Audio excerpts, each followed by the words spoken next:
और वो पैदल चल रहे हैं, वो पदाती हैं। अधिक प्रीत भा मन संदेहा, ज्यादा प्रीति इसलिए मन में संदेह हुआ विभीषण के। विभीषण ने कहा कि ये तो रथ पर है और आप बिना चप्पल के, आपके पास तो चप्पल भी नहीं है, कैसे मारोगे? नाथ न रथ नहीं पद त्राना, के ही विधि जितब वीर बलवाना। इतना बड़ा वीर है, इससे कैसे जीतोगे?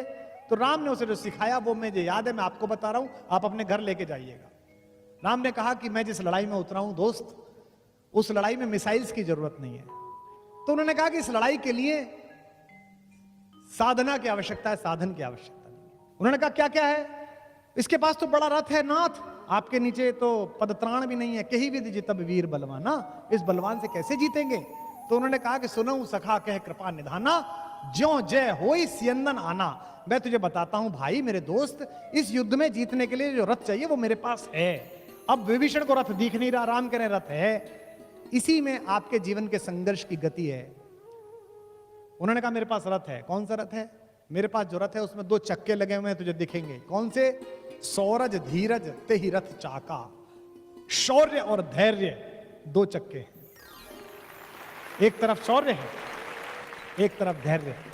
अगर बड़ी लड़ाई लड़नी है तो शौर्य भी रखना पड़ेगा और धैर्य भी रखना पड़ेगा। दुनिया की आधी मूर्खताएं अधैर्यता के कारण होंगी। तो कहते हैं धैर्य और शौर्य 2 मेरे रथ के चक्के हैं। और बल विवेक दृढ़ ध्वजा पताका, बल और विवेक से दृढ़ हुई मेरी धर्म की ध्वजा है मेरे इस रथ के ऊपर। सत्यशील दम परहित घोड़े, सत्य और शील और परहित दूसरे का हित करना, सत्य बोलना, शीलवान रहना, ये घोड़े हैं मेरे। और क्षमा दया कृपा रज जोड़े, इससे किससे जोड़ रखा है? क्षमा से, दया से और कृपा से, इन 3 से जोड़ रखा है। पूरी राम की कहानी एक सिमिली है। कहते हैं कि इस रथ पर चढ़कर मैं लड़ रहा हूं, और जब तक मैं इस रथ पर चढ़कर लड़ रहा हूं तब तक मेरा कुछ नहीं बिगाड़ सकता कोई भी।